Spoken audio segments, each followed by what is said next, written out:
Vous avez déjà essayé de manifester, visualiser une vie parfaite, coller des images sur un tableau pour constater que rien ne change. Ou peut-être avez-vous cru que le stoïcisme, c'était simplement apprendre à renoncer. Deux philosophies, deux promesses opposées.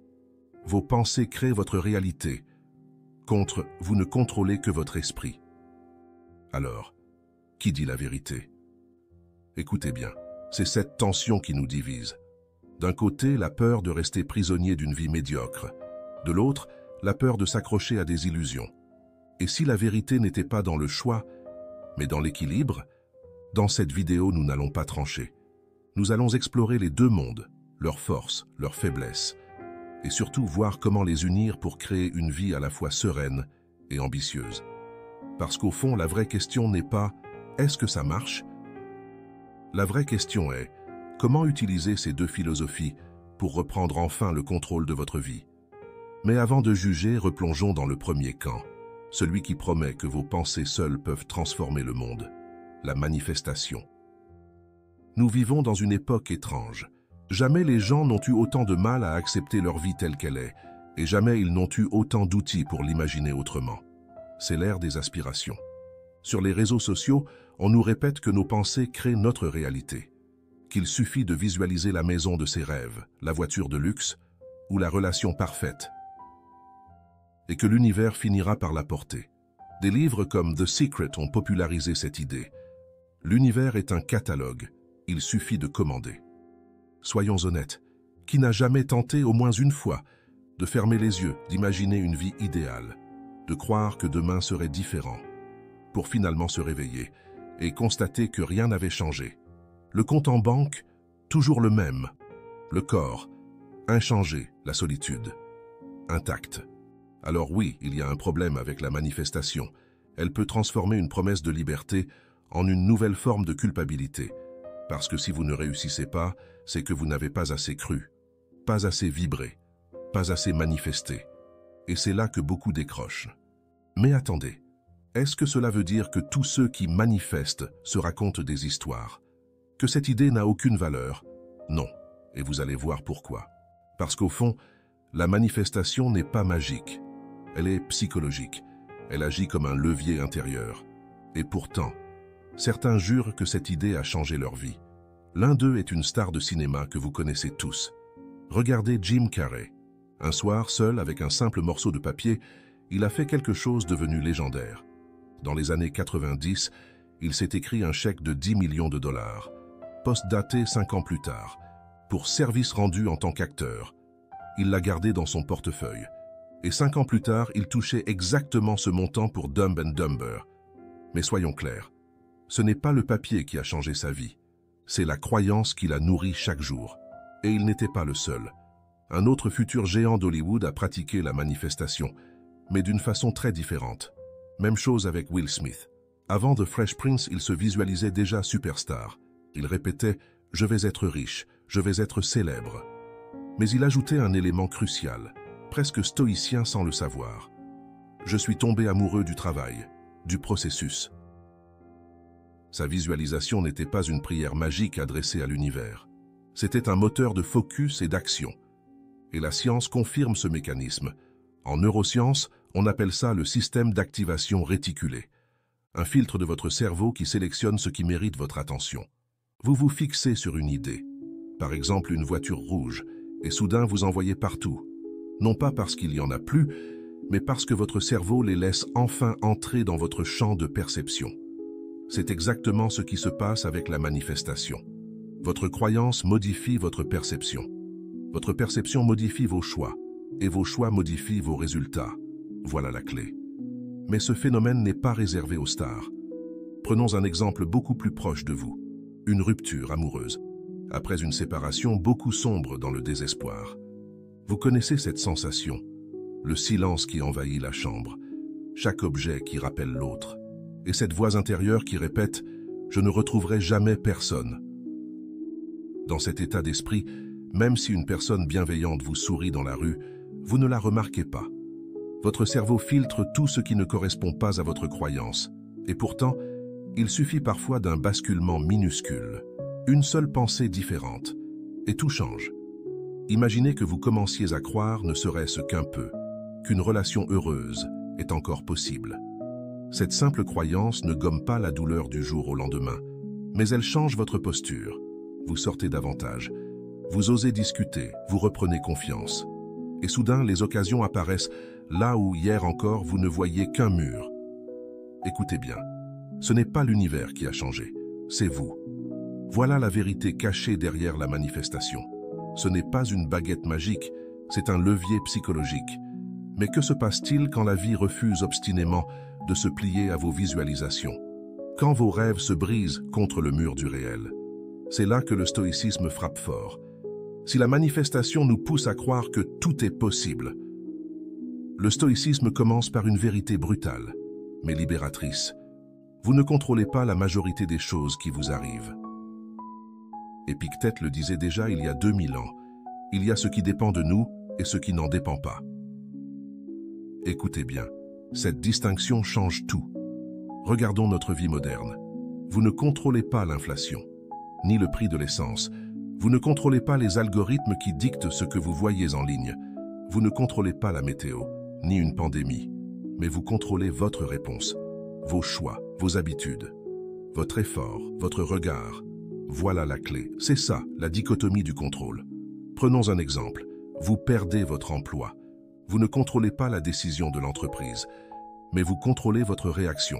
Vous pouvez vous former, chercher ailleurs, réinventer votre parcours. Le stoïcien ne demande pas « Pourquoi moi ?» Il demande « Que puis-je faire maintenant avec ce qui est ?» Pour comprendre, imaginez une scène très simple. Vous vous réveillez un matin et une douleur surgit sans prévenir. Votre premier réflexe, c'est la résistance. Et presque aussitôt, une plainte intérieure surgit. Non, pas ça, pas maintenant. Mais cette résistance n'enlève rien à la douleur. Elle ajoute une deuxième couche, la souffrance psychologique. Le stoïcisme, c'est retirer cette couche. C'est dire, voilà la réalité. Comment agir malgré elle? Et écoutez bien, ce n'est pas de la résignation. C'est une discipline mentale, un muscle qu'on entraîne. Échec après échec, prise de conscience après prise de conscience. Et c'est ainsi qu'il se renforce. Dans une époque saturée d'anxiété, ce muscle est une arme, parce que la plupart de nos souffrances viennent de cette confusion. Nous luttons contre l'incontrôlable, au lieu d'investir notre énergie là où nous avons un pouvoir réel. Même Marc Aurèle, l'homme le plus puissant du monde, l'avait compris. Chaque soir, il se rappelait « Tu ne contrôles pas la mort, ni la maladie, ni le regard des autres. » S'il devait se le répéter, c'est que même lui devait lutter contre cette vérité. Alors oui, accepter peut sembler inhumain. Personne ne devient stoïcien du jour au lendemain. C'est un entraînement, comme la musculation. Chaque échec est une répétition, chaque prise de conscience une charge soulevée. Et petit à petit, ce qui vous détruisait ne vous atteint plus. Écoutez bien, dans une société obsédée par le contrôle, c'est la leçon la plus libératrice qui soit.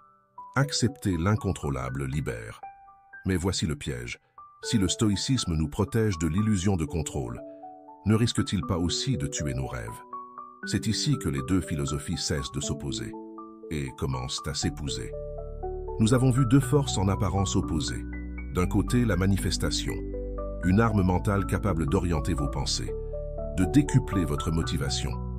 Mais qui peut se retourner contre vous si elle devient une attente magique?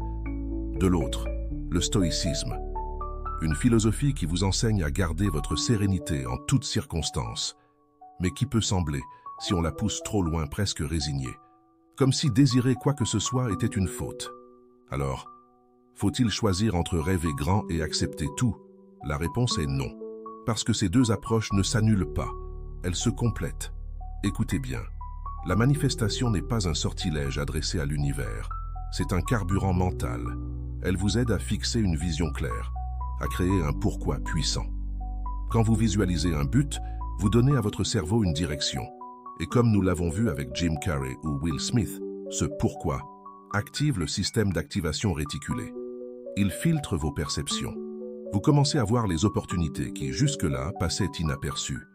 Mais si ce pourquoi reste seul, il peut devenir une prison, parce que la vie ne vous obéit pas. Et tôt ou tard, le réel viendra contredire vos plans. C'est là que le stoïcisme intervient. Le stoïcisme ne détruit pas vos désirs. Il leur donne une structure. Il vous rappelle ceci. Vos actions vous appartiennent, mais jamais leurs résultats. Vous pouvez planter une graine, l'arroser chaque jour, veiller sur elle avec patience. Mais ni le soleil, ni la pluie, ni la richesse du sol ne sont sous votre contrôle. C'est cela la clé. Apprendre à aimer le processus, même lorsque le fruit vous échappe. Marc Aurèle l'avait déjà compris. Ne demandez pas que les choses arrivent comme vous le voulez. Souhaitez plutôt qu'elles arrivent comme elles doivent arriver, et vous trouverez le bonheur. Prenons un exemple très concret, celui d'une personne qui rêve de courir un marathon. Sans manifestation, elle se dira peut-être « C'est impossible, je ne suis pas fait pour ça », et elle abandonnera avant même de commencer. Sans stoïcisme, elle se visualisera peut-être sur la ligne d'arrivée. Mais à la première douleur, à la première blessure, elle se découragera. La synthèse des deux change tout. La manifestation lui donne l'image de la ligne d'arrivée, la conviction qu'elle peut y arriver. Le stoïcisme l'ancre dans le présent. Aujourd'hui, je cours 5 km, demain 6, après-demain repos. Et si je me blesse, je ne maudis pas l'univers. J'accepte, j'ajuste, je recommence. Ce n'est pas la croyance qui fait franchir la ligne, ce sont les kilomètres répétés, la discipline, l'endurance, mais sans la croyance initiale, il n'y aurait jamais eu de départ. Autre exemple, un étudiant rêve d'intégrer une grande école, ou une personne souhaite changer de carrière. La manifestation lui donne une image claire. Il se voit réussir ses concours, décrocher un entretien, travailler dans une entreprise inspirante. Cette vision le pousse à réviser, à oser candidater, à sortir de sa zone de confort. Le stoïcisme, lui, l'empêche de s'effondrer si le refus tombe, parce que le résultat n'était pas entièrement entre ses mains. La sélection, les circonstances, la compétition, tout cela lui échappait. Grâce à cette double posture, il ne s'identifie pas à l'échec. Il apprend, il recommence, il persévère. Voilà la fusion entre les deux philosophies, une arme redoutable. La manifestation vous apprend à désirer grand. Le stoïcisme vous apprend à ne pas dépendre de ce désir pour vivre. Désirer sans dépendre. Voilà la clé. Nietzsche disait « Celui qui a un pourquoi peut supporter presque n'importe quel comment ». La manifestation vous donne ce pourquoi. Le stoïcisme vous donne la force de traverser le comment. Et si vous voulez l'ancrer dès maintenant, prenez 30 secondes. Écrivez un objectif clair qui vous tient à cœur, peu importe qu'il soit grand ou petit. Ensuite, notez une seule action concrète que vous pouvez faire demain pour vous en rapprocher. Une seule, pas plus. Puis, souvenez-vous, votre rôle, c'est d'agir. Le résultat, lui, ne dépend pas de vous. Et voilà. En un instant, vous venez de pratiquer les deux philosophies à la fois. Vous avez désiré, mais sans dépendre. Alors non, vous n'avez pas à choisir entre rêver et accepter. Le piège n'est pas le désir. Le piège, c'est l'attachement au résultat. Visualisez vos buts. Fixez-vous une direction. Mais quand la vie détourne votre chemin, accueillez-la comme elle vient. Parce qu'au fond, ce qui compte, ce n'est pas d'obtenir tout ce que vous imaginez. C'est de marcher chaque jour avec clarté, action et sérénité. Désirer sans dépendre, voilà la clé. Mais une clé ne sert à rien si vous ne savez pas comment l'utiliser dans votre vie de tous les jours. Alors, comment incarner ce principe? Pour ma part, j'aime utiliser une image, celle du marin, parce que la vie ressemble à une mer. Le vent, ce sont les circonstances, imprévisibles, parfois favorables, parfois contraires. Et vous tenez le gouvernail. De cette image est né un cadre simple. Je l'appelle le framework du marin intérieur. 4 étapes qui transforment ce que nous avons vu ensemble en une méthode de vie. Première étape, désirer. Tout commence par le désir. Pas un désir vague, mais clair, assumé, audacieux. C'est le vent dans vos voiles. C'est ce qui vous empêche de rester à quai. Je me souviens très bien du moment où j'ai décidé de lancer cette chaîne. J'avais peur du ridicule, peur de n'intéresser personne. Mais au fond de moi, il y avait ce désir, partager des idées qui me semblaient vitales. Ce désir était ma boussole. Sans lui, je n'aurais jamais largué les amarres. Désirer, c'est pointer le doigt vers l'horizon et dire « c'est là que je veux aller ». Deuxième étape, agir. Mais le désir seul ne fait pas avancer le bateau. Il faut hisser les voiles, prendre le gouvernail, avancer malgré la peur. Je me souviens de ma toute première vidéo. J'ai passé des heures à écrire, à enregistrer, à monter. Avec un vieux micro et un logiciel bancal, j'ai cliqué sur « Publier » avec la gorge nouée. Et puis, silence. Presque personne n'a regardé. Agir, ce n'est pas toujours spectaculaire. Parfois, c'est écrire 3 phrases. Parfois, c'est courir 10 minutes. Parfois, c'est envoyer un simple email. Mais ce sont ces micro-actions répétées, jour après jour, qui finissent par tracer un sillage. 3e étape, lâcher prise. Et là vient la partie la plus difficile. Acceptez que malgré vos efforts, le vent ne vous obéira pas. Je me rappelle de cette vidéo que j'étais persuadé de voir exploser. Je rafraîchissais les statistiques toutes les 5 minutes, les yeux collés à l'écran, le cœur battant. Et chaque zéro supplémentaire me donnait l'impression d'un vide immense. C'est là que le stoïcisme m'a sauvé. Il m'a rappelé que je ne contrôle ni l'algorithme, ni l'attention des autres. Je ne contrôle que la qualité de ce que je produis, ma régularité, ma discipline. Écoutez bien, lâcher prise, ce n'est pas abandonner, c'est comprendre. J'ai fait ma part. Le reste n'est pas entre mes mains. 4e et dernière étape, accueillir. Parce qu'après avoir désiré, agi et lâché prise, il reste à accueillir. Si c'est un succès, ne vous enivrez pas. Si c'est un échec, ne vous condamnez pas. Prenez tout comme matière première. Quand ma vidéo a floppé, j'aurais pu m'enfermer dans la frustration. Mais en l'accueillant, j'ai appris 2 choses. Premièrement, je devais mieux comprendre ce qui attire l'attention. Deuxièmement, même si une vidéo ne touche qu'une seule personne, ce n'est pas inutile. Accueillir, c'est lire la tempête comme un marin.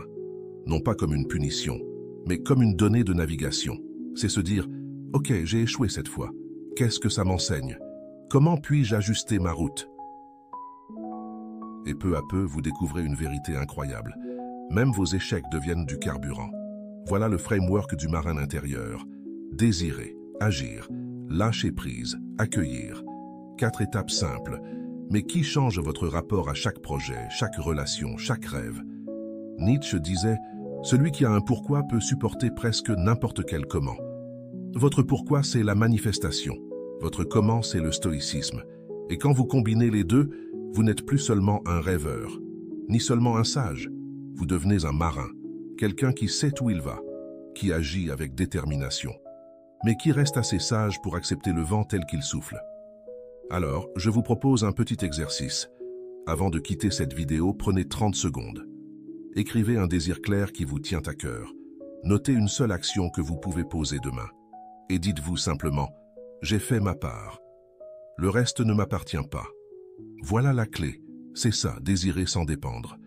Parce qu'au fond, le bonheur n'est pas d'arriver au port parfait, mais de devenir un marin qui sait naviguer, quelle que soit la tempête.